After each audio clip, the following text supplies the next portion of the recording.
अस्सलाम वालेकुम फ्रेंड्स। अपने आप से इस अंदाज़ और लहजे में बात करना सीखें जिस तरह एक बहुत अच्छा कोच, उस्ताद या बहुत प्यार करने और हौसला अफजाई करने वाला बाप बात करता है। शुरू में ऐसा करना अजीब लगता है और माइंड आदी भी नहीं होता, लेकिन फिर ये आहिस्ता आहिस्ता अच्छा लगने लग जाता है।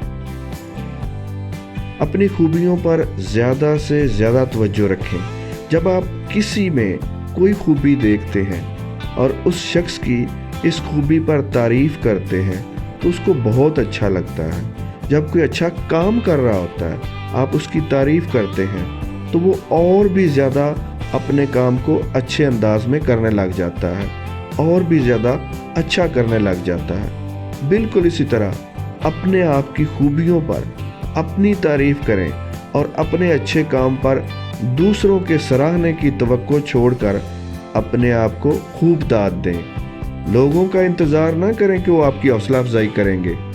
आपको पता है आपने अच्छा काम किया है, आपने अहम काम किया है, तो आप खुद अपने आप को बहुत सारी दाद दें। याद रखें, सारी दुनिया भी आपके बारे में यकीन रखती हो कि आप काम कर सकते हैं, मगर आपको अपने ऊपर पूरा यकीन ना हो तो पूरी दुनिया के यकीन करने का फ़ायदा नहीं होता। इसलिए अपने आप को यकीन दिलाने की कोशिश करें, दुनिया को नहीं। सब कुछ मुमकिन हो सकता है अगर आपको अपने आप पे यकीन आ जाए। इसलिए ज़रूरी है कि आप अपने माइंडसेट पे काम करें। अपनी झूठी अना से निजात हासिल करें।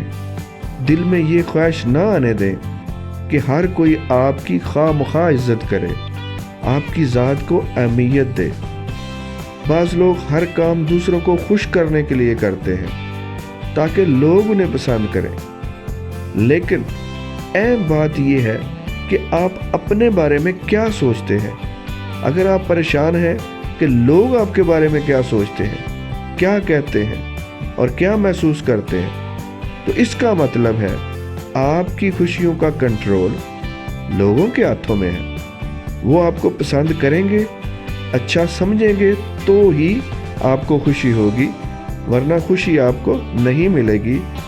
अपनी खुशियों को दूसरों के हाथों में ना दे, लोगों के हवाले ना करें। सोचने दें लोगों को। सबसे बड़ा रोग क्या कहेंगे लोग। अपनी ज़ात से मुतमईन रहें, अपने बारे में खुद सोचें।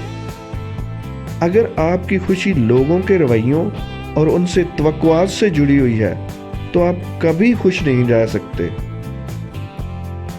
Thank you for watching this video.